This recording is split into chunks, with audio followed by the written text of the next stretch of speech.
ភិបាលខេត្តពោធិ៍សាត់សម្គាល់ឃើញថាត្រីនៅតំបន់បឹងទន្លេសាបមានការកើនឡើង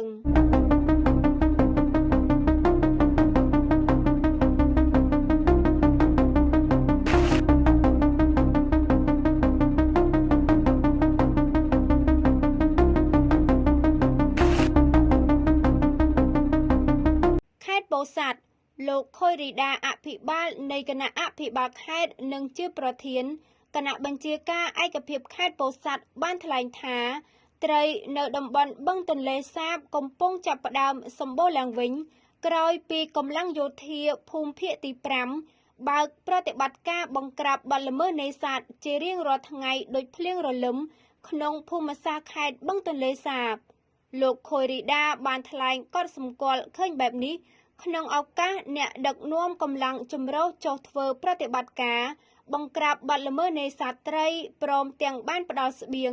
និងភេសជ្ជៈជូនដល់កម្លាំងចម្រុះដែលបាននឹងកំពុងបំពេញបេសកកម្មក្នុងបឹងទន្លេសាបស្ថិតក្នុងឃុំកំពង់ហ្លួងស្រុកក្រគរនាថ្ងៃទី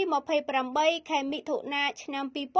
2025ការសម្បូរត្រីឡើងវិញនៅតំបន់បឹងទន្លេសាបនេះគឺក្រោយពីកម្លាំងយោធាភូមិភាគទី5សហការជាមួយសមត្ថកិច្ចជំនាញនិងអាជ្ញាធរមូលដ្ឋានធ្វើប្រតិបត្តិការបង្ក្រាបបទល្មើសនេសាទនៅក្នុងភូមិសាស្ត្រខេត្តជាប់បឹងទន្លេសាប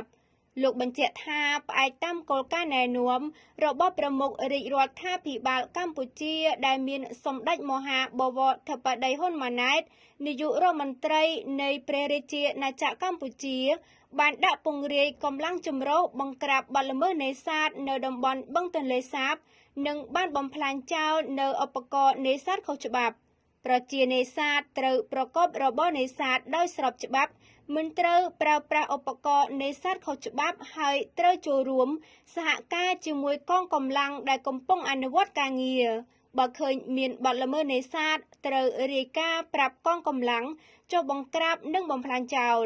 និងចូលរួមរក្សាការពារមច្ឆជាតិឲ្យមានពងកូនបន្តពូជជាក់ស្ដែងពេលនេះកំពុងចាប់ផ្ដើមសម្បូរត្រីហើយក្នុងបឹងទន្លេសាប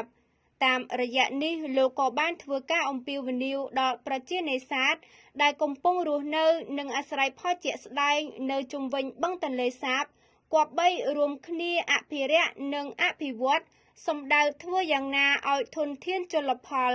និងធនធានធម្មជាតិកាន់តែប្រសើរនិងសម្បូរឡើងវិញ។